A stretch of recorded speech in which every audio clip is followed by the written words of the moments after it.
All right, let's speak now to Gideon Levy, who joins us now from Tel Aviv. He is a columnist for the newspaper Haaretz, as well as an author, writer, and an award-winning journalist. Good to have you on the show. My question to you is, how does the next 18 months look for Israel? Nobody can answer this, not only the 18 months, even the coming 18 weeks, because Israel's politics in the recent 1.5 years supplied so many unthinkable events that nobody can foresee. Could you believe that Netanyahu will go for the third victory? Could you believe that all his opposition was almost totally dismantled by him and joined his government? Israel politics is going crazy, and right now we are facing a new government which, at least theoretically, should last many, many months and years, but I wouldn't put my money on this. Okay. How realistically will Netanyahu be willing to hand over power at the end of this 18-month period to his rival, essentially letting go of the prime ministership, an office that he's occupied for more than 10 years without an election, mind you? There are very, very few Israelis who trust Netanyahu to do so, but he had built a whole construction which will enable him to step down, but to continue to be a kind of an alternative prime minister, something very artificial and very strange, knowing the weakness of his rival, Benny Gantz. One could expect that maybe he will step down, but he will continue to be the most powerful man in Israeli politics.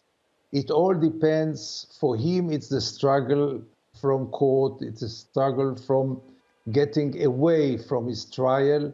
And if there will be a formula in which he will continue even as number two and still not go to jail, trust him, he will find the way to do both. And we will see Netanyahu as the most influential politician in Israel for a few more years. Okay, Gideon, Israel finally has a government after 3 elections. I remember one of Gantz's campaign promises. He previously vowed not to serve in any government under Benjamin Netanyahu, whose premiership obviously has been mired in scandals. What's the psyche behind this? Nobody have an explanation to this. It goes from blackmailing to just weakness of a politician, inexperienced politician. It creates a lot of anger, but by the end of the day, there is one fact which nobody can deny. Netanyahu succeeded to dismantle the first real opposition which was confronting him. And nobody has a rational explanation.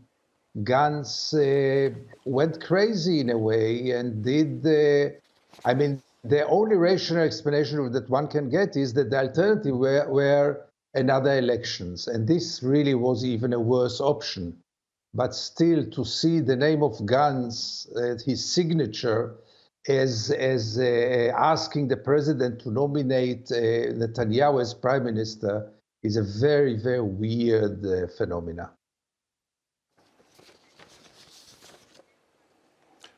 All right. Gideon Levy, live for us from Tel Aviv. Thank you for that analysis. I do appreciate it.